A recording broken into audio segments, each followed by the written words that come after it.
This July, prepare for your best birth and save $100 on My Essential Birth. Get lifetime access for just $197 plus 3 incredible bonuses. The Birth Partner Quick Reference Guide, so your partner knows exactly how to support you. The Breastfeeding Supply Guide to help you feel confident feeding your baby. And the Birth Affirmations audio and cards to reduce fear and build confidence before labor. And in honor of America's 250th anniversary, you can bundle everything, get the bonuses, and the postpartum course for just $250 total. Don't wait. This special offer ends July 7th. Head to myessentialbirth.com/get started, all one word, and join us today. The United States has like a problem with maternal death, right? We've got the highest maternal death rate in the developed world, and our leading cause of maternal death is psychological injury. So understanding that and understand that actually highlights the importance of preventing psychological injury, right? And, setting up these circumstances that are going to enable the person giving birth to feel safe, to actually be safe. And what that really comes down to is seen and respected and supported by the people who are around them when they're giving birth.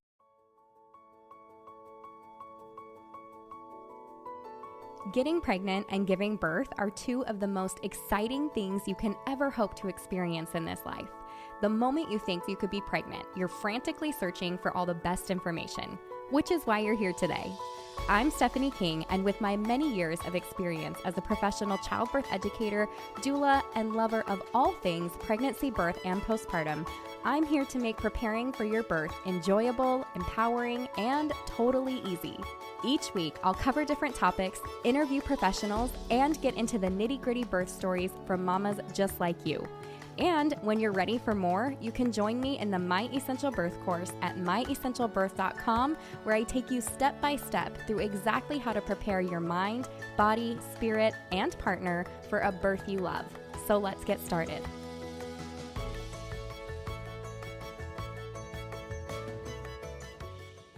All right, if you have ever wondered if you can say no to an induction or a hospital policy or a cesarean, then today's episode is for you. With me today, I have Hermine Hayes-Klein, and she, you know what? I actually don't have I don't know that I grabbed a bio for you. I'll just have you introduce yourself. Happy to do so. Because you're an attorney and childbirth rights expert, right? That's correct. I'm an attorney, an American attorney. I live in Portland, Oregon. I've been a lawyer for about 25 years now, and my focus is women's and pregnant people's rights in pregnancy and childbirth.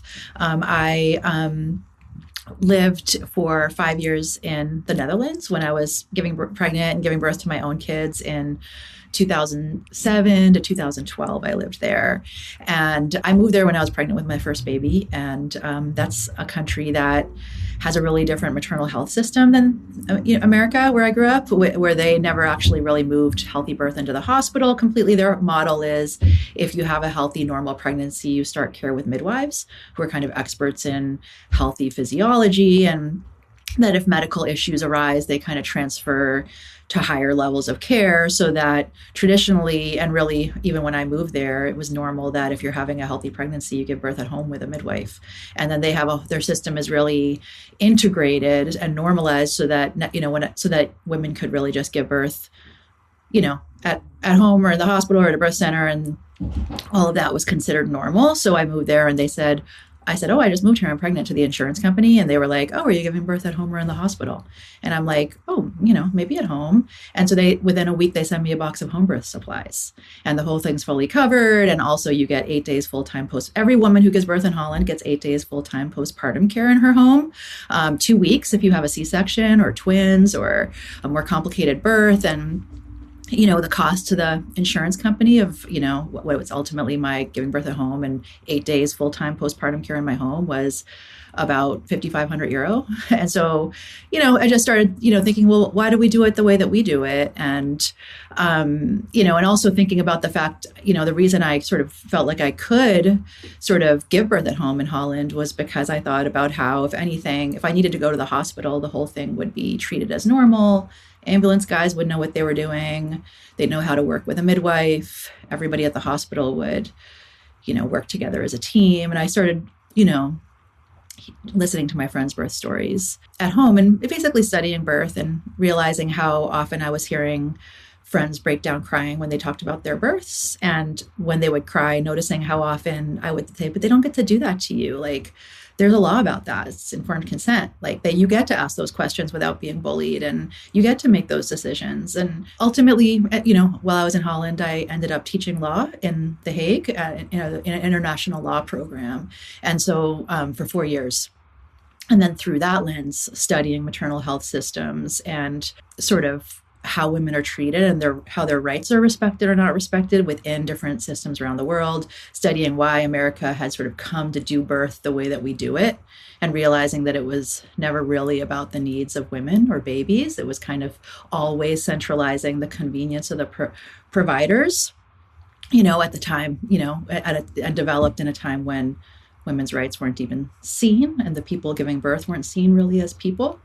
And so this is sort of a long way of explaining that this journey led me to become an attorney who specializes in rights and birth, and that there's kinds of two parts of my work. Half of it is representing and advocating for women who've had their rights violated in birth, filing lawsuits against providers on behalf of women who are injured or come out traumatized and injured after childbirth in circumstances that involve informed consent violations.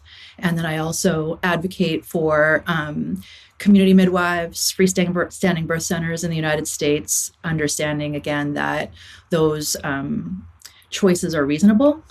Community birth is safe and healthy when it's treated as a normal part of the system, and to make it more dangerous in order to sort of not make it an option is wrong. And there's a role that the law can play in helping make sure those choices are accessible. And so I also defend and advocate for home birth midwives and doulas, and I've been doing this for about 15 years. So I love that. That's my work, and I'm happy to come on and talk about rights and birth in whatever way is helpful to you and your listeners. Yeah, thank you for being here, and thank you for the work that you're doing. It's extremely needed, and I love that it came to you in the way that it did, because I feel like you're the kind of woman that's going to be extremely passionate about it, because you've got, your footsteps in it a little bit as well, which I think is just amazing. And I feel like I'd love to hear, I just want to open up and hear all these different stories that you have. I don't know that right now is the time to do that, but it just makes me so curious about the people that you have supported and what that has, what the litigation has looked like. Have you won a lot of these cases? What does that look like when you take on these cases? Well, you mean for the plaintiffs? Sure. I've only taken 2 cases all the way through jury trial on behalf of the issue with taking, one of the reasons I started taking these cases is because most of the lawyers who take birth injury cases only take cases where the baby is injured. And so, I just started hearing so many stories from women who had been disrespected and abused in birth, bullied and pushed into interventions they didn't want or need, and were seriously injured in the process, treated, in traumatizing ways. And that, I don't know if these kinds of stories have come up on your podcast or with some of your listeners, and that they would then go to attorneys, with both physical and psychological injuries. And they would be, they would be asked, well, is your baby okay? You know what I mean? And of course, that's going along with those attorneys are coming from a place of they themselves have been subject to sort of the cultural idea that all that matters is a healthy baby, right? There's a sort of cultural idea that the ends justify the means when it comes to childbirth, and that if the mother and the baby if the baby's alive, you know what I mean? Women are told this when they're traumatized after birth, remember, all that matters is a healthy baby, and everybody wants them to nod when they say that. And the lawyers, so therefore there's been sort of a belief that when the woman's injured, that's just birth. And women themselves who come out injured from birth, often actually don't look for a lawyer, because they can be led to believe easily by their obstetricians that if they're injured, birth did it to them, including if they're psychologically injured, maybe their hormones did it to them. Everybody wants them to believe some version of, isn't encouraging them to consider that the way their providers treated them when they were birthing their baby is why they are injured. And so basically I came to realize that nobody was taking these cases on behalf of women who were injured. The first case I took was on behalf of a teen mother who, teen mothers are often bullied when they're giving in labor by providers who are resenting them for whatever reasons. So she's bullied during her labor, and then she was forcibly gassed with nitrous oxide by the nurse who wanted her to be quiet, when she didn't want an epidural. And she came out traumatized. There was no lasting physical injury. It was just for the trauma. And ultimately we settled that case in a way that was satisfying to my client. And we didn't take it to trial. And several more other cases I've settled. 2 have gone all the way to a jury trial. The first one I won on behalf of my of my client in October of 2024, on behalf of a client who, her labor was pretty everyday negligence, in the sense that she was subjected to the use of Pitocin without informed consent. It was New Year's Eve. And even though her birth plan said, please no medications without informed consent, please don't just augment or induce my labor, without medical necessity and informed consent, they, basically just sped up her labor on New Year's Eve for the convenience of the providers. And that ultimately led to the baby, the combination of Pitocin and epidural can make the baby get occiput posterior, because the Pitocin is pushing the baby down faster, but the epidural is not allowing her to move with the contractions in a way that allow the baby to turn as it's coming through the pelvis. So the baby's more likely to get occiput posterior, and which makes it more difficult for the baby to come down through the pelvis and can cause nerve injury. So, this had led to the baby grinding for hours, through the night on her pelvic nerves. She ultimately, then, we showed that she was neglected in the postpartum.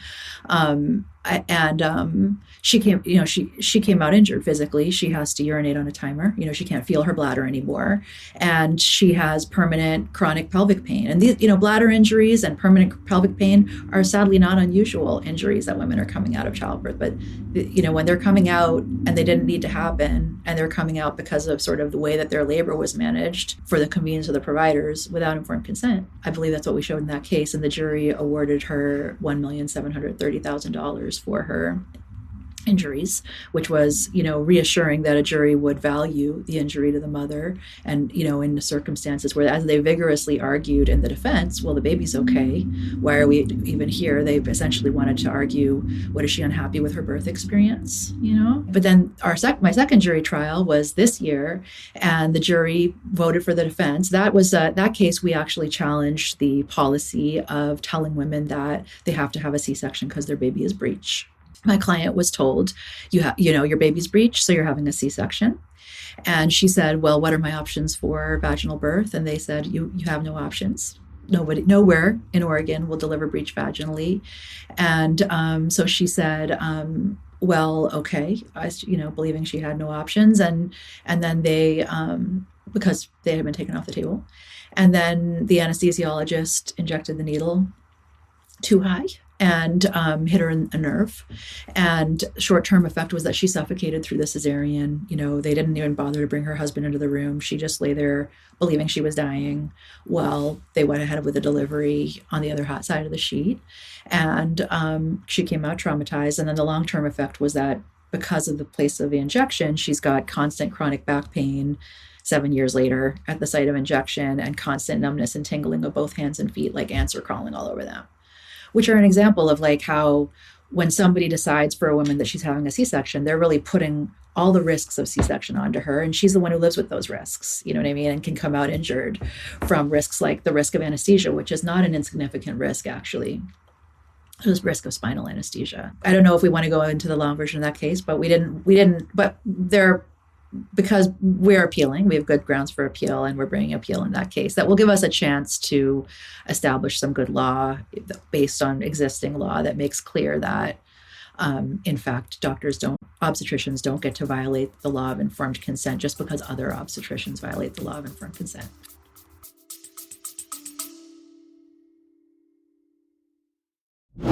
Imagine walking into birth feeling calm, prepared, supported, instead of overwhelmed. Right now, you can join My Essential Birth for just $197. That's $100 off. Plus, you'll receive our Birth Partner Quick Reference Guide, Breastfeeding Supply Guide, and Birth Affirmations audio and cards. And for a limited time, you can get all of that and add the postpartum course for only $250 total. Get prepared for birth, recovery, breastfeeding, and life with baby all in one place. Offer ends July 7th, so head to myessentialbirth.com/get started and get started today. Yeah, that I'm so glad you're doing the work that you're doing. These are the things that don't always get brought up and highlighted, and especially as we're talking to pregnant women, and it is such at a vulnerable, sacred time of their lives, special time where you don't necessarily want to bring in the terrible things that can happen. Right? We want to focus on how we can make this the best experience possible. But I do think it's so good to hear that these things can happen so that we have the opportunity to hopefully prevent them and to know that we can stand on solid ground in saying no to what happens to our body. So let's kind of Yes. start from there. I think a lot of pregnant Yes. women wonder what happens if I say no. So that starts with, induction, Pitocin, C-section, no to any procedure during pregnancy. That includes vaginal exams at any time, including on your way into the hospital. That's not a requirement. You can say no to any part of that being on your body. But what do you say to that? And the other side of that, right? If we say no to these things because this has happened, what if they call CPS on me? Right? What if they call Child Protective Services? So can we talk about that for a moment? I'd love to.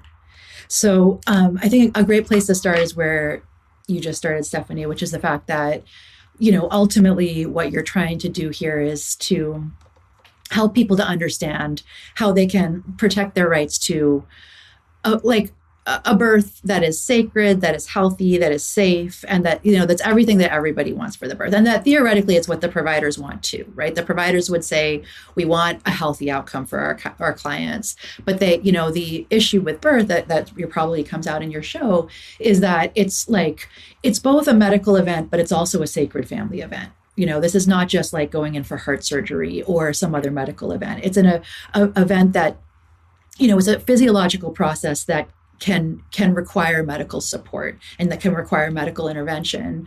But at the same time, it's also a family bringing life into the world and parents going through transformation and babies and siblings going through really important, powerful stuff, right? And so the question is, how do you protect all of that? And part of what, I believe, and I think we can show your listeners, is that their rights really should be a tool that can allow them to protect, both their ability to access medical care, but also do so in a way in which their needs and voice are kind of at the center of care.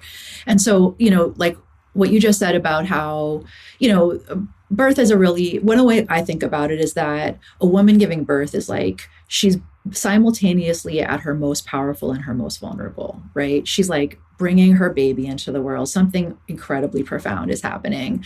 No matter how it shakes out, that will happen. And she's doing this really deep work, of bringing life into the world, around which there are no guarantees. Nobody can guarantee that a live baby is going to come out of this process. One way when I gave birth myself, is thinking about it, it's almost like you go to the gate of life and death. And if you're lucky, you come back with a healthy baby. But you kind of have to walk that journey as a birthing woman, you know what I mean? And that so there's both great power and great vulnerability in the process of giving birth. And the way that the woman is treated in that process is going to amplify one of those conditions. So what we see when we listen to women's birth stories is that those people, when they give birth in circumstances where they feel loved and supported, then and able to sort of go work with their body in the process of giving birth and really feel centralized in that, then they're going to come out feeling empowered and with a empowered relationship to their body. And I don't think that has to be a question of even vaginal birth versus C-section. That can happen in any mode of delivery as long as her humanity is at the center of care. Or her vulnerability can also be amplified, right, by the way that she's treated by her providers, and her sort of the sense of her victimhood or inadequacy or unworthiness. All of that can be amplified as well, and there's a psychological impact on her from that. And one of the reasons that I do the work I do is because what I came to realize in hearing all these women cry about their births is that this isn't just about, people want to call that their birth experience, right? But this is actually what I realized also working with my clients and their PTSD and their therapy records, getting ready for their trials, is that these are psychological injuries, right? And that a not uncommon outcome of birth trauma is even suicidal ideations. And I've worked with clients who have felt that, even though they adore their baby and their partner, they're so injured from what happened in the birth and the way that they were treated in the birth. And so, and, you know, the United States has like a problem with maternal death, right? We've got the highest maternal death rate in the developed world. And our leading cause of maternal death is psychological injury. You might not know that. You can Google that, right? So understanding that and understand that actually highlights the importance of preventing psychological injury, right? And, you know, setting up these circumstances that are going to enable that, you know, the person giving birth to feel safe, to actually be safe. And what that really comes down to is seen and respected and supported by the people who are around them when they're giving birth. And so, you know, when like, rather than go all the way to how do I say no, you know, the place to start is like, what are my rights and how do I choose my provider team in a way that I can be safe and in trust while I'm in labor? And then, of course, how do I make sure that no matter who I end up with in labor, I know my rights and I can protect myself in any context, right? So does that sound like a good way to sort of start talking about? All right. So like, you know, so fundamentally what you need to understand is that you have the right to make the decisions about your care, and that there's a correlating obligation on all of your providers to support you in that process, in the process of making those decisions, and by providing you with the information that you need so that you can make the decisions that you need to make at every step of the way throughout your care. Just because you're consenting to care walking into the hospital or signing when you sign a general consent, what you're saying is, I consent to you treating me, you know what I mean, generally to being your patient. It doesn't mean that you're consenting to each and every, that they get to now choose, right? They still have ongoing obligations throughout the care once you walk into the hospital to inform you every time they wanted, certainly anything surgical, but also anything with like injecting you with Pitocin or injecting you with anything, breaking your waters, all touchings. You actually have a right to understand sort of why it's being proposed and to get as much information as you want in order to make a decision about whether to consent. And so, you know, how that you have that right no matter what your state or country is. It's defined specifically at the state level in the United States. So each state has statutes or other legal authorities that articulate the right, but it's fundamentally the same right in all places because it's based on universal bioethics. So that is like the way it's articulated here in Oregon statute is the doctor must, it's ORS 677097, you can look it up and your state has something like it. The doctor must tell the patient what they want to do, explain the procedure. So what does it mean, you know, if I'm going to induce you with Pitocin, what's that going to do to your body? You know, like the right to understand that, tell you that there are risks and tell you that there are alternatives, and then ask you if you want more information.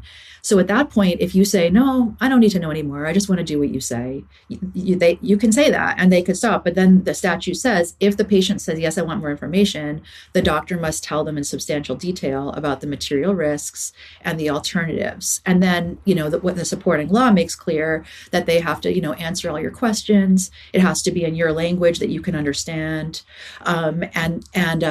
You know, and that it can't be coercive. There can't be any kind of pressure applied, and that then the patient gets to make the decision. So those are your rights. And like one way that I think about it in the work I do, and when I got into this work, was like, how much would change in labor and delivery if they did that every time?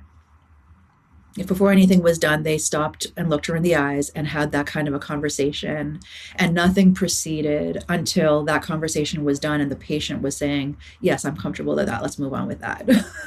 It would transform what happens in there. And the fact that it would kind of shows you a lot about the gap between the law of informed consent and the culture of obstetrics, which ignores the law of informed consent. So like to the extent that there's this thing that has been labeled as obstetric violence, you know, legally in some countries across South America and Central America and in other sort of authorities, like I think a way to think about what obstetric violence is that it's the gap between the law of informed consent and the culture of obstetrics, which ignores the law of informed consent. So part of what you're navigating as a patient is but they know your rights, you know, fundamentally. You know, why does the culture ignore it? Because the culture is, and sort of has been for a long time, set up around just getting the job done. You know what I mean? And not around the voice of the patient. It's not efficient or convenient for the providers. I don't mean harm, but the system is set up just to keep people moving through, to do it the way we always do it. It's not convenient. Informed consent would generate variability, right? Because you could have 10 women with similar charts who might make 10 different sets of decisions about epidural, Pitocin, midwife versus OB, when you think about all the different kinds of decisions that need to be made. And so in order to really inform, so therefore the system would flex really with the needs of the individual. But when it doesn't do that, what it does instead is everybody's kind of getting the same care. And you can see why a hospital system, and the bigger and busier it is, kind of the more it might be like that, right? Or even small ones might be very rigid and this is the way we always do it. But one way or another that comes down to this is the way we always do it versus, you know what I mean? But at the same time, what I've seen in my cases and when I question doctors and nurses is if the patient really understands their rights and is ready to sort of articulately advocate for those rights, they're going to be respected. And so understanding your rights and going in there in a way that can help, there are ways that you can do that it will at least increase the risk, the likelihood that your voice will be respected at the center of care. One way is through your selection of provider, to the extent that you have a selection. Part of that is understanding kind of like what you're looking for from your provider, and to the extent you're looking for, somebody that's going to support you in, if you believe that birth is like a natural physiological process, normal physiological process that could become a medical event, but you want support for physiology and then backup for medicine, then you want to start with midwifery care. But if you want to be supported with medicine and its tools from the start of labor, then you want to maybe start with an obstetrician. And then, of course, within those categories, it's like finding the person that's the right fit for you. I think a nice tool for doing that can be, first of all, you have to allow yourself to shop around until you feel safe with somebody and you feel like when you're talking with them, it feels like you feel heard, you feel like what they're saying, you feel safe, and your gut can actually be part of how you read that. And one tool for those conversations can be the birth plan, right? So the birth plan, I think can be a valuable tool because fundamentally what women are trying to say with the birth plan is here's what happens a lot of time with the birth plans. Here's what studies show about birth plans. Studies show that women like making birth plans because it helps them sort of think about what might come up during labor and where they sort of stand with regard to it, but that birth plans are rarely respected. And that the reason that basically having a birth plan makes it no more or less likely that any of the things on the birth plan are going to happen to you. And that when they dug deeper, what they found out was that the reason was really provider pushback on birth plans, which is unfortunate. And part of that is provider pushback on informed consent. And so the way that the, birth plan conversations often go is that, if a woman says, well, I have a birth plan that I was hoping to discuss with you, the providers might say, we love birth plans, but what you need to know is birth can't be planned and that, things, and sort of things could, and then you're sort of, that puts like as if you're so unreasonable to think as it could. And so then you're like, oh, I know it can't be planned, right? But the implication of from the provider side is, if things come up that aren't planned, I will take back the decision making. We might consider the things on your preferences list, but if things come up that are not planned, I'll take back the decision making. And yet usually what the patient's trying to say with the birth plan is, I'd like to make the decisions about my care. And this is what so my recommendation on birth plans is that, the birth plan basically says, you could even call it the informed consent birth plan. And is like my plan is to make all the decisions about my care on the basis of information, advice, and support from you as my provider. So below is like what I anticipate might be my decisions based on my values, right? But of course I know that my decisions might change, circumstances might change. And if things and circumstances evolve during labor, my hope is that we will remain in communication. You'll tell me what's changing during labor so that I can continue to make the decisions no matter what comes up throughout the course of my care, right? Because that's fundamentally what you need. And so then, of course, then the discussion of, what you're listing in the plan can really be about communication about what you hope for and the hope, sometimes providers see the birth plan and they're alarmed because it might say, say, I don't want a C-section. Say it says that.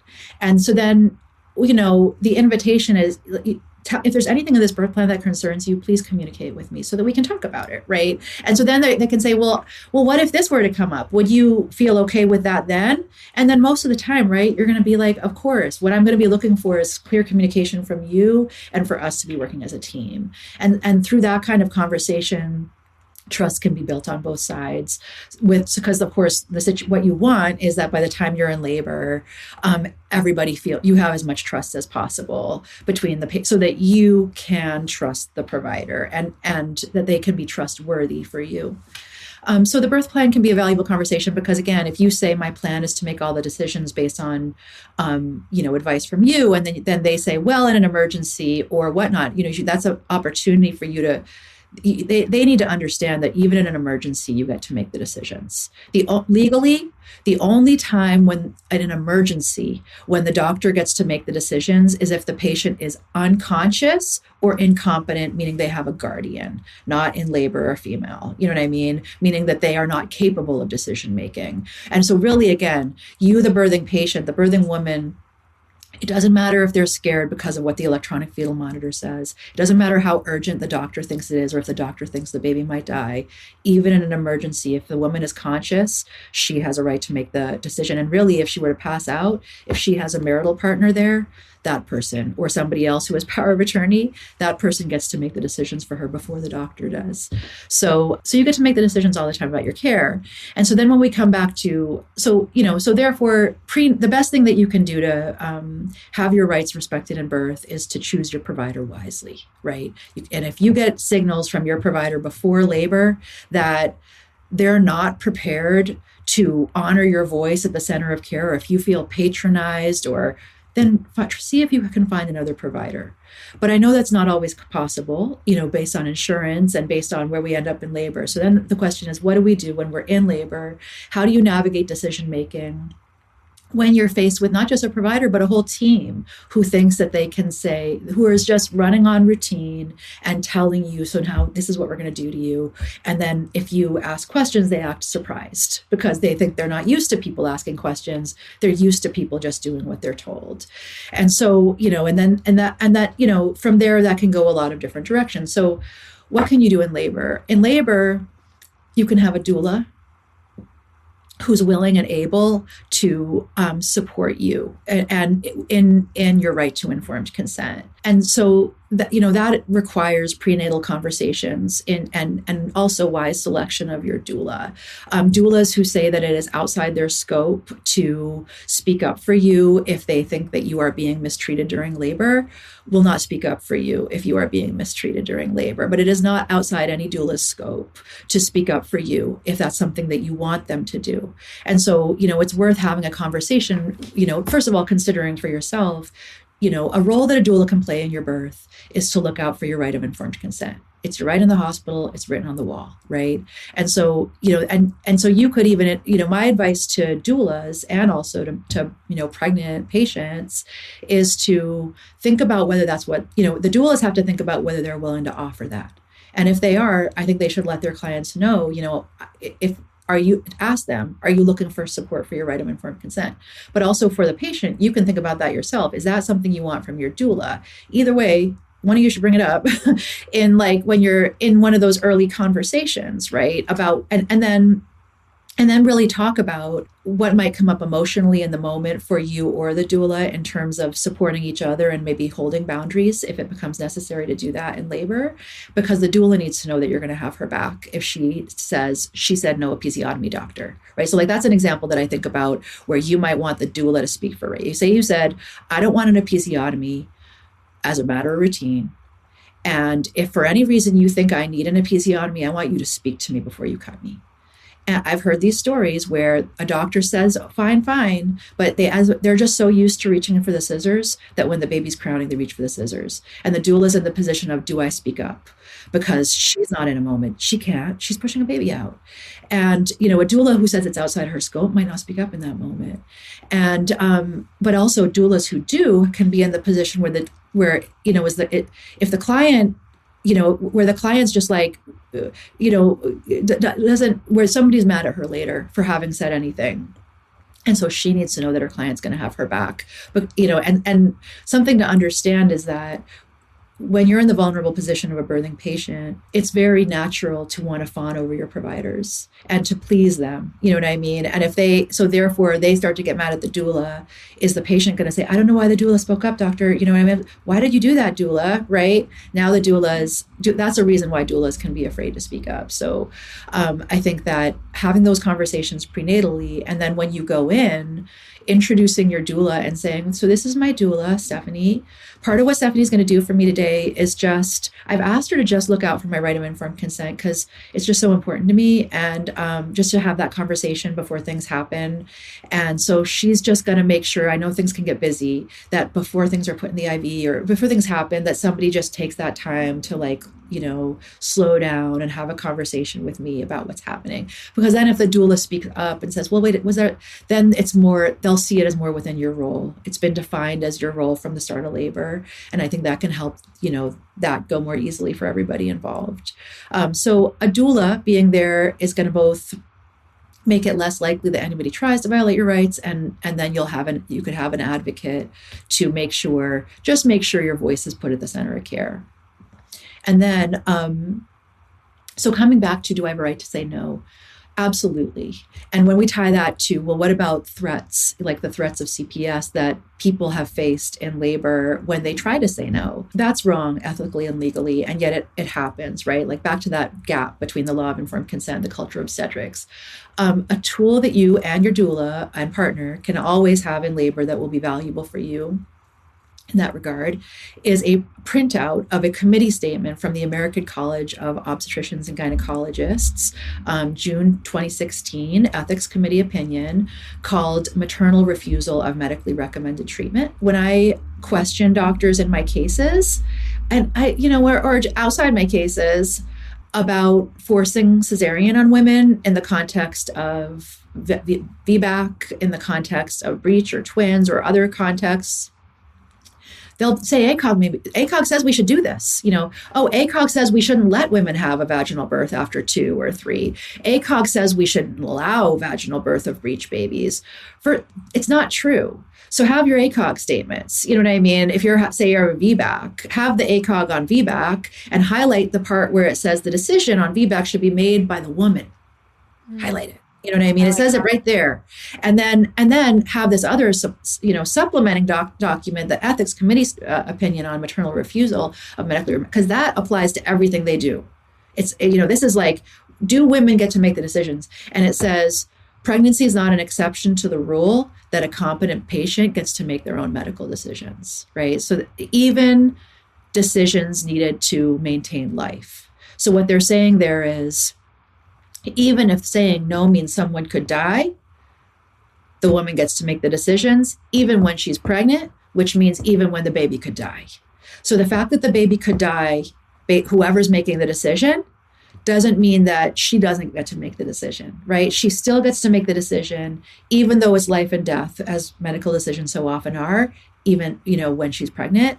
And then it says, and the reason why it's always, always wrong to bully and coerce women or threaten them is because of prognostic uncertainty and the limitations of medical knowledge, which are two different things, right? Prognostic uncertainty means we might think in this labor that there's fetal distress, but actually we're not very good at predicting fetal distress. And the electronic fetal monitors are terrible at they're 90%, 99% wrong, you know what I mean, on predicting fetal distress or death or cerebral palsy. And so that's prognostic uncertainty. We don't know, you know what I mean? Like, okay, you have mildly elevated blood pressures, you know what I mean? Should we induce, or can we, we don't know what's going to happen. We don't have a crystal ball.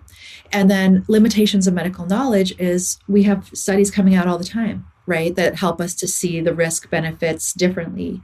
And they say, therefore, doctors, obstetrician gynecologists are discouraged in the strongest possible terms from manipulation, coercion, duress, use of threats, including threats to involve the courts or child protective services. So, you can look at the fact that, those words all mean different things. Manipulation is something different than threats, different than duress. Duress, for example, is different from coercion. Duress is, classically, legally, duress is like you got a gun to their head and you make them sign the contract or they sign the confession, right? Think about duress in labor, a story I heard yesterday, which is, we'll only give you an epidural if you accept the Pitocin. That's duress, right?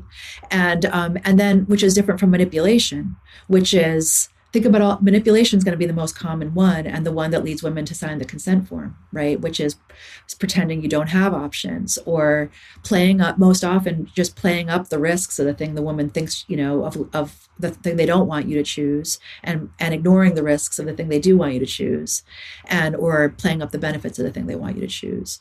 And that's manipulation because you're entitled to objective information about the truth, the balanced truth about the risks and benefits of your actual options, not the ones they prefer, right? Not just the ones they prefer. And they have an obligation to tell you about the ones they don't prefer and to tell you about the truth about the risks and benefits of those. And if they're not doing that, they're not acting ethically or legally. And if they start to pressure you or coerce you, you can get out ACOG. And you could say, can you bring in your ethics person here at this hospital?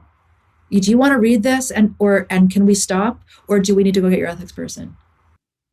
Yeah, this is perfect though. So a couple of things I wanted to highlight really quick. One, you mentioned the doula and her being able to speak up. That's a big thing. Now, DONA, for example, is really specific about if you certify with them, you are not in a place of advocating for that mom and you need to make it specific to the mom that you don't do that. However, advocating for her and making sure she's receiving informed consent are two different things. So for doulas that are listening, I want them to be clear about that because it is 100% a job as a doula to make sure that the mom has all the options presented to her and that you're supporting her in whatever she wants. And with that, when you're talking about bringing in a birth plan, and I love the way that you describe this as like, this is a conversation for us to have so that you understand that I'm in charge of my body and that this is what I would like. These are the decisions I think I would make, but like just as that jumping off point, and I expect you to support me as we do this. But I think too, at the top of that, then if you're going to have a doula, what a great place to put and this is my support and she will be helping to make sure that I receive informed consent, just kind of at the top, even in case you forget to say it on the way in while you're in labor. I love that. Absolutely. And then the other thing, those printouts, do you have, and maybe this is something I can even grab from you after, and I'm definitely going to link to the one that you mentioned, but do you have specific ones that come to mind that are like, these would be great to have in your hospital bag, highlighted, ready to go, extra copies, just so that you have the backup that you need in case everything goes through the roof. This is like worst case scenario, but you've already got it printed, stapled, ready to go. So you can say, actually, I'm completely within my legal rights. When everything's said and done, this is the way that it's going to be. Because I would love for moms to have that in their little bag.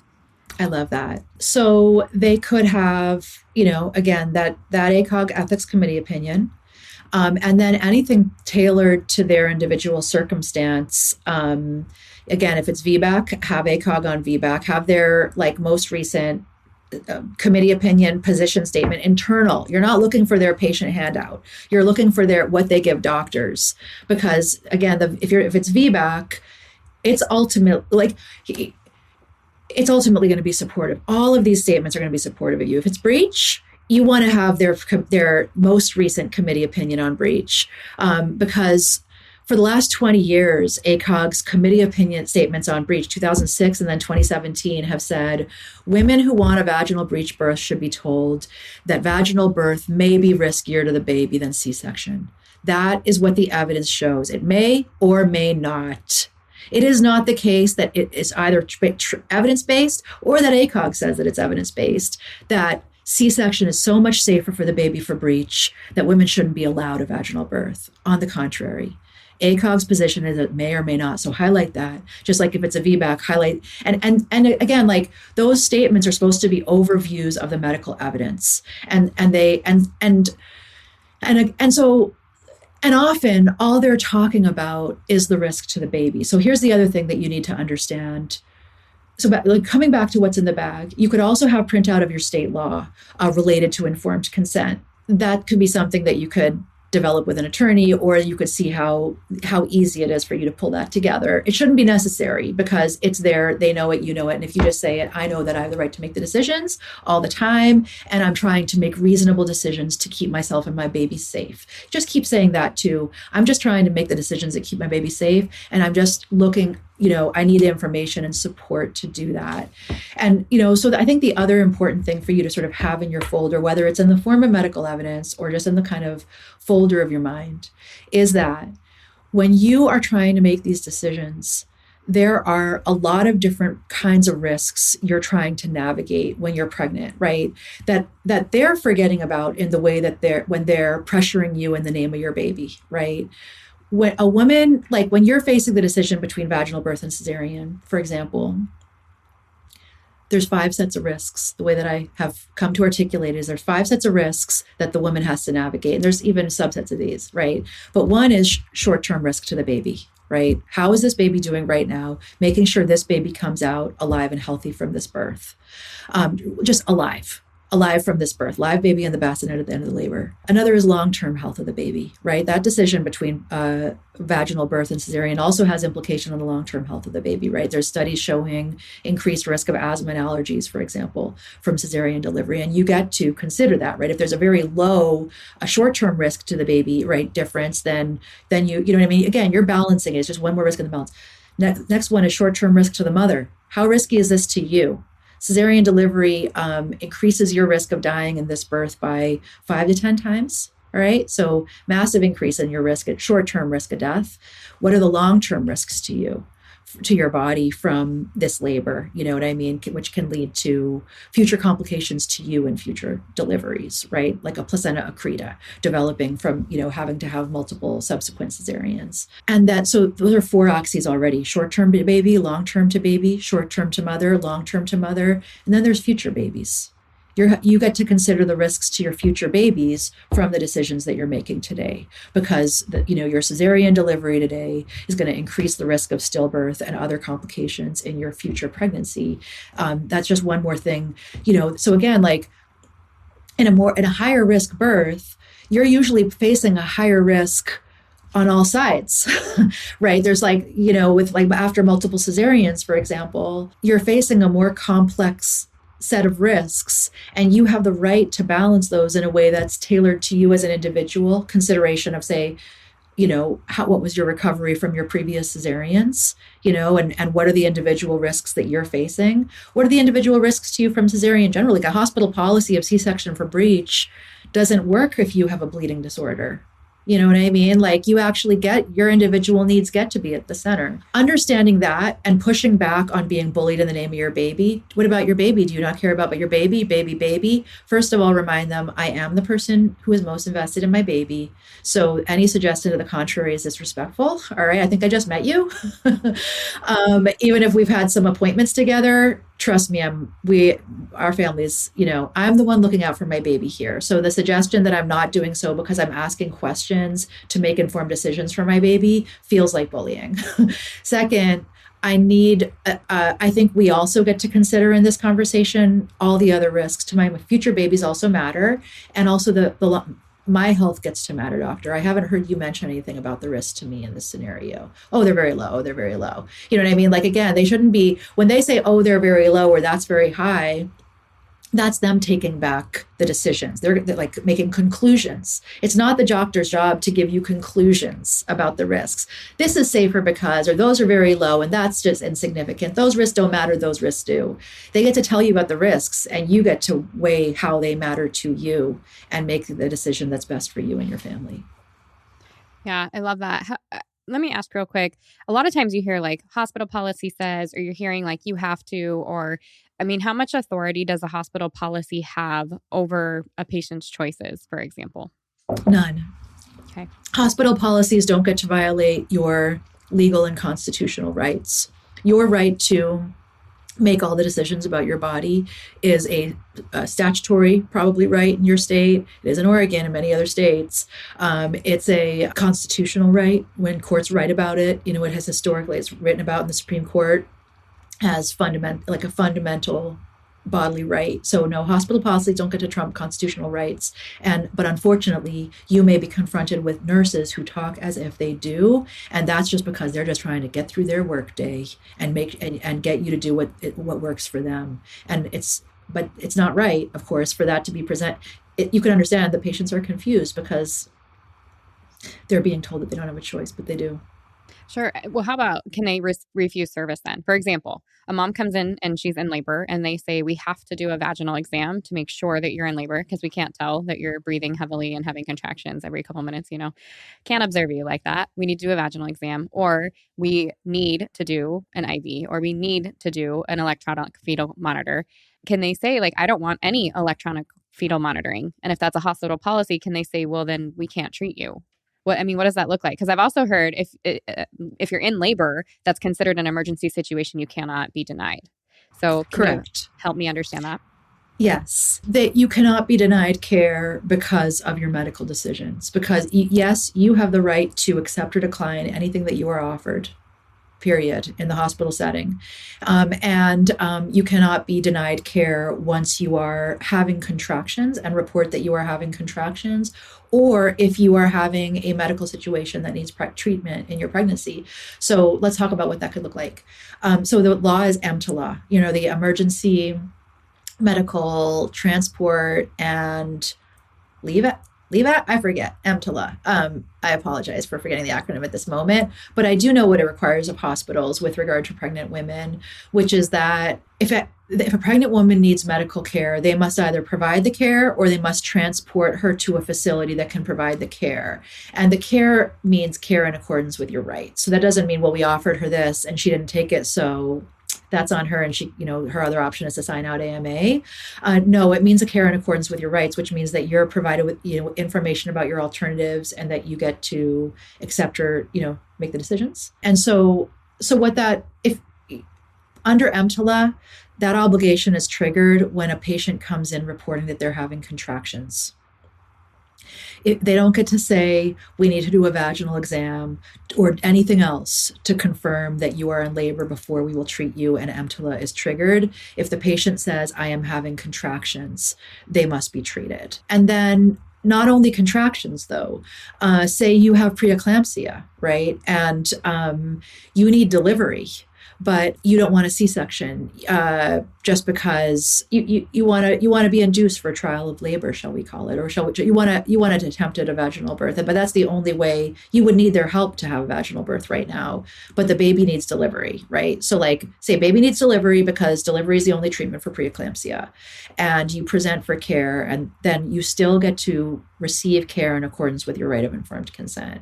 And if they're, for example, not willing to support a vaginal birth, then they have an obligation to transport you to somewhere that will, or to provide you with that care. Okay, you mentioned AMA. I would love for you to touch on this. I have close people to me who have had to do this, and I have plenty of stories. So talk about what an AMA is, when someone should or could use it, and what that looks like for women who are in labor or anytime during pregnancy that want to refuse care. I mean, so signing an AMA is just signing something saying that you are making a decision against medical advice. And really, it's a document that's protective of the provider, right? So the provider should first of all, the provider should support your right to make informed decisions without coercion and without pressure. If the provider is very worried that your decision is against their advice and they want to document clearly that they gave you advice and you are not taking it, they can ask you to sign a document saying that you are making this decision against their advice, AMA. And sometimes they will. I mean, I think part of what you're getting at is that when you're being bullied, you can say, look, I'll sign an AMA for you. Right? When you're doing that, you're actually doing them a favor, right? That's you saying, I'm going to leave. But if you want me to, I'll sign a document that helps you feel safe. That's part of what you're saying there is look, I take responsibility for my decisions. With the right to make your medical decisions comes responsibility for those decisions. The patient doesn't get to turn around afterward and say, you shouldn't have allowed me to have a VBAC because I later suffered a uterine rupture, even, in the absence of negligence. Say you make a decision against medical advice. You don't get to blame your provider for a risk of the procedure that plays out, but they still are responsible for treating you without negligence, right? So say you choose a VBAC instead of a C-section, you're still entitled to safe care. If you were to suffer a uterine rupture because you were not monitored or supported, or they subjected you to high rates of Pitocin, and there could be a lawsuit there, but there shouldn't be a lawsuit if you have a labor and you know, say a home birth and a uterine rupture occurs in, you know, under the course of normal care, because we shouldn't have allowed her to have a VBAC, because that makes it impossible for providers that makes them afraid to support informed consent if they're going to be in trouble for doing so. They need to know that they're secure in their ability to support patients in their decisions. So again, you can say, I'll take responsibility by signing an AMA for you. Okay, I'm leaving. I understand you've given me your opinion that I should stay, or I decline the thing you're offering, whether it's augmentation or whatever, C-section. And if you want me to sign something, I'm willing. Because at the end of the day, like, part of what, you know, we want is, like, you know, to be able to labor in a safe space, right? And so, like, yeah, I don't want to be on the electronic fetal monitor, and I'm not, you know, so for example, I don't want to be on electronic fetal monitor, but I'm open to intermittent monitoring. I've read the studies that show that there's really no difference. You know, you're just as likely to be able to look after my baby with electronic fetal monitoring. There's no difference in the outcomes for babies with intermittent monitoring, but there's a big difference. It's a much higher risk of a C-section on the strip. So no, thank you.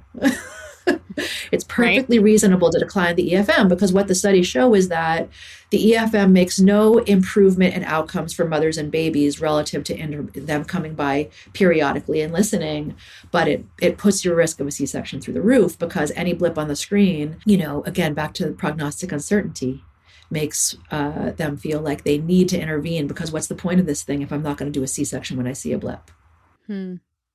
Yeah, that makes a lot of sense for sure. Okay, before we jump off, I know I've had you for a while and I appreciate all of your time here, but I would love for you to kind of give your best advice for moms who are thinking that they might be in a situation like this, or they come up against it at some point, as far as, like, how to de-escalate the situation while also getting the information that you need while having that informed consent, being respected, all of that stuff. What's the best way to have these conversations, or do you have kind of like language or questions that you use in order to do this in the most calm way possible? Could you just be a touch more specific on these situations? You know, like, give me an example. Sure. So say, like, a big one for our moms right now, right? They hit by their 39-week appointment, they are already scheduling, or I guess it's before that, they're scheduling the inductions, right, for your 39 weeks, like your 36-week appointment, say. This is like a common, and they're using that Arrive trial, and they're saying, because we show that it is safer for your baby to be induced at 39, 40 weeks before you hit your guest date, your due date, because we're talking about stillbirth and all this kind of stuff. So how do we have that conversation with them there? And then it's the same, I would move that into the same thing into labor. So we're in labor, they're seeing the blips, or they're talking about how they have to intervene in some regard, one way or another. How do we stand up for ourselves in that situation in a way that keeps us safe in our vulnerable state at that same time? And I don't mean to add another one, but I'm thinking about women who maybe don't have the best support from their spouses or their husbands, and that birth partner agreeing with the provider. And then she's like, oh, shoot, what do I do? So I gave you a lot there. Pick your favorite, I guess. But I just think of all the different situations that come up, that, like, how can we deal with this in our vulnerable states and also stand in a place of protecting our autonomy, essentially. Okay. I'm going to take them in the different order that you brought them. What do I do when they say, how do I navigate shared decision-making with regard to the electronic fetal monitor, or even heart tone interpretation, when they're saying that, in a way, that particular situation, you could say, is a situation where your choice of provider originally matters the most, because your dependence on them matters the most. Like, and in a way, it gets back to, you know, why doctors fulfilling their duties to their birthing patients with honest, accurate information is so important, because you're so vulnerable and you're so dependent on them for information about how your baby's doing in labor. So, you know, I don't know the best questions to ask. I mean, I think you could ask questions like, can you tell me more about your concerns based on the monitor? How, you know, do you feel like they're you know, it is safe to continue? How sure are you that my baby's in distress, right? Having an experienced doula with you might help in that situation, but that's a situation where you are highly dependent on their skill and interpretation. So their trustworthiness is going to really matter a lot. So that's, in a way, the hardest to answer and the quickest to answer, because it's a really good example of why the choice of provider matters so much, that their trustworthiness, the partner. That's another one where the preparation matters a lot, right? Like once you're in a situation where your partner doesn't have your back, that's a traumatizing situation that can lead to serious relationship harm that I've seen play out. You know what I mean? That can play out, that can cause serious injury to your relationship. So having those conversations in pregnancy, it's like, one way I think about it is like, if your partner can't support you now, when can they? And that's one way to bring it. It's like, honey, I'm really asking you to like, trust me on this one, trust my voice. And like, just your most important job is just to, make sure that it's to support me as the capable decision maker here, and to make sure that I'm getting the information I need to make the decisions, and make sure they always put my voice at the center. I think there's a Bradley class that I don't know if it has any training within it on like supporting your partner's rights, but I think that training does centralize the partner in some way or whatever. But I think just making sure that partner's understanding that part of getting through this birth as healthy as possible, getting the interventions when you need them and not when you don't need them, is going to be exercising that right of informed consent as much as we can, and asking for that information. And so that's a preparation thing. Yeah. But induction, this is the biggest one, right? Because what you're describing is so amazing that like, I don't know, when coming back to folders that are like tailored for your medical situation, like studies, there's a study, I don't know if you've read it, Stephanie, that came out about it's Neil Shaw. I don't know if it's studies, like there's a researcher named Neil Shaw, Neelshah, and he made a study together with both British and Dutch researchers. They all do really interesting studies on birth in those 3 countries. They did a 3-country study not too long ago with another researcher is named Anke de Jonge, Dejonge. She's the Dutch researcher. So if you put those 2 names in, and induction or gestational age, this is going to come up. And what it shows is in the last like 20 years or whatever, or 10 since the ARRIVE trial, American obstetricians have changed the average age of gestation from 40 weeks to 39 weeks. They compared it to the UK and the UK and the Netherlands. They have not done that. This is just the US thing, right? And so that's and they showed that they also studied like how far women get in their gestational age in home birth versus hospital birth, which is also interesting because again, Holland and Netherlands both have people who give birth, robust home birth systems. And so what they found is in the United States, and only the United States, like I think it was like 20 years ago, 11% of pregnancies went past 42 weeks in American hospitals. Now 0% go past 42 weeks. And the only place where women get past 42 weeks is home. Yeah, and that's in places where it's not illegal for the midwives to practice in a way that allows them to go past 42 weeks. So even that's being pushed back, which is crazy. So yeah, I mean, listening to you talk about all these things, I'm like, there's like a couple of problems, and we won't go too deep into that. But like you brought up breech, for example. Part of the problem with breech is even if a mom says she wants to do it, the provider's not trained, and then they're not. Here's what you need to understand it. Here's what you need to understand about that. And I want to answer your breech question, and then I'll come back to induction. Women are misled to believe that a breech baby can only be born vaginally if the provider is trained. And in fact, most breech baby, the number one rule in breech training is hands off the breech. Right? Because the vast majority of breech babies come out they birth themselves without anybody touching them. And if somebody touches them, they can get stuck. And then they have to know what to do to get them unstuck. So what people need to understand is like, you need a trained provider for a C-section, right? Like your baby's not coming out your abdomen unless they have the trainings. With breech, their choice to remain untrained is a choice. It's a $600 training. And that choice, what it does is increases the risk to the baby. And I had to like find the studies that helped me nail down how much it increases the risk to the baby. And it's about 3 in 1,000 will die. So your baby has an increased risk of 1 in 330 will die as a result of their lack of training. But it's not the case that the problem is if you want a vaginal breech, you can't do it if they're not trained. They can be scared. Well, but being let them be scared. Who is telling you I'm not comfortable with this. I do think that is part of the problem, because then how comfortable is the mom saying, yes, go ahead. 100%. You're like, so listen, I hope you can go watch a YouTube video while I'm in labor, because you know what? I'm not comfortable with a surgery that increases my risk of dying by 10 times. Right. No, thank you. So you better get comfortable, doctor, calling someone who is. You get to say that. Well, and then we have the other policies. Yeah. Other side has to do with or laws in your state. For example, here in Florida, out of hospital midwives cannot legally deliver breech babies. If you know that that baby is breech, they cannot attend the birth. And again, that puts women at risk. Just for what reason, So now women have to either go with an underground midwife, somebody who is from a different state, not licensed in this state, which is their choice. And that's a wonderful thing and a wonderful option to have. Or they have to go over state lines, all because. Or they go unassisted, which of course maximizes their risks. These are all policies that all they do is increase the risks. Right. You know what I mean? They increase the risk for the women in the name of keeping them safe. Notice that. Just like remaining untrained, right? So like, what these hospitals will all admit is that surprise breech happens. Sometimes the women come in pushing and the baby comes out before they can cut them open. And I'm sorry if that's too harsh to say in front of your listeners, but that is literally what we're looking at. The consent is irrelevant. They rush them to surgery, but sometimes the baby comes out anyway. And, their choice to remain untrained is a choice to increase the risk to all those babies, just in order so that they can say to other women, well, we couldn't possibly do it because we're not trained. You know what I mean? That's a choice they're making, and understanding that is really important. But coming back to induction, what people should understand is that there are risks to induction and that you get to make informed decision, whatever all you're looking at there is a policy. They have a preference. Arrive trial is an excuse. Arrive trial doesn't show it's better. It shows that it was one study, right, that showed that it was safe, reasonably safe, as in they're not going to kill with it.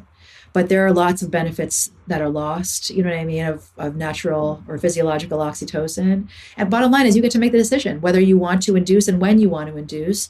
But I can tell you that the last lawsuit I just filed is on behalf of a woman who was everything you just described, started 35 hertz, like everybody. She was induced at 39.6. And when I looked at the OB's charting to see why the reason for induction, she wrote post dates, 39.6. Miserable 3-day failed induction, dozens of vaginal exams, onset of infection treated by antibiotics. She didn't even know they were doing that. Followed by 4 hours pushing alone on her back with her knees at her ears and a nurse poking her head in once in a while to say, just keep your eyes on the screen, keep your knees at the ears, and when you see a contraction on the monitor, push as hard as you can.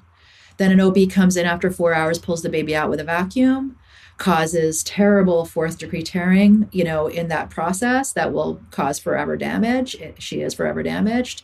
And then because of the 4 hours pushing on her back and the many days of Pitocin and all the things they did to her, she had something called compartment syndrome, where her right leg essentially blew out. She was there for 11 more days, had 3 surgeries. None of this was necessary. It's 2 years later. She was an international yoga instructor. She can't sit on a hard floor. She can't stand. She can't stand on that leg. She can't run. She can't walk far. She can't lift her baby. But her baby's okay, right? Her baby's okay would be their position, right? So if you come out of your birth like that because you go along with their policies, they're not going to turn around and compensate you voluntarily.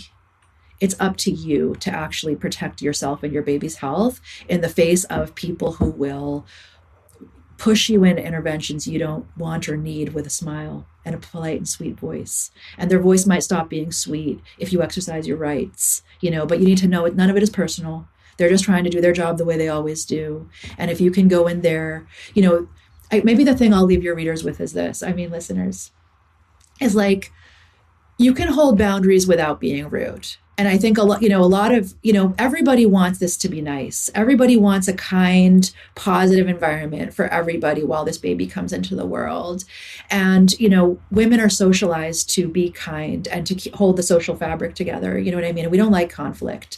But, years ago, I was giving a talk to a bunch of midwives in Canada, and I was talking about a young midwife raised her hand, and she said, I find it easier to be in a relationship with women who can hold boundaries. She said, a woman who holds boundaries, if you offend her or if she's upset with you, she'll tell you why and you can deal with it and you can move forward. She's like, a woman who can't hold a boundary, she can be mad at you, but you'll be like, are you mad at me? And she'll say, no, I'm fine. But you'll feel that she's mad at you and the trust drops out.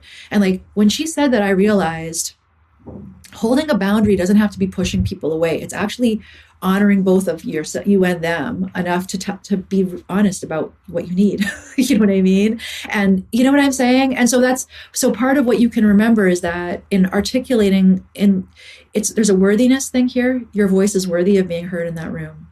And so really just knowing that when you speak up for what you need and when you say, no, that's not okay with me, that you can do so in a way, you're not rejecting anybody, you're not hurting anybody's feelings. You're just telling them what you need. And you have a right to do that. And if you start getting steamrolled in the process, that's not right. And you should ask for help in that moment. If you don't have a doula, just escalate in the hospital, ask for help, have your ACOG statement, and remind them, I get to make these decisions. I'm trying to keep my baby safe. I'm the most invested in my baby's safety. I'm also trying to keep myself safe and my future baby safe. Please continue to support me in that process. I love it. For women who are interested in more about what you do and maybe having even contact with you beforehand, just as a information in my back pocket kind of thing, where can they find you? I'm on Instagram and Facebook, and I have a website, Hayes-Klein Law, or Hermine Hayes-Klein. You can Google me and you'll find my legal website, and I have a contact form. So feel free to reach out if I can be of assistance. I do often consult with pregnant moms and people who either on individual situations they have that they're navigating with their OBs or with their birth plans, or just making sure that their voices are heard if they need that support. Perfect. And I'll put everything in the show notes for you guys too, so you'll have links to be able to connect with her. But thank you so much for being here today. Oh, it was really nice to talk with you, Stephanie. Thanks for your show. If you loved what you heard today, the very best way to support this podcast and help other moms to find it is to leave a quick review. I read one at the beginning of the episodes, and I would love for yours to be next. And if you're ready for even more pregnancy, birth, and postpartum goodness, come join me in the My Essential Birth course at myessentialbirth.com, where I will hold your hand and walk you through pregnancy and birth step by step so you're totally prepared for a birth you'll love. See you next week.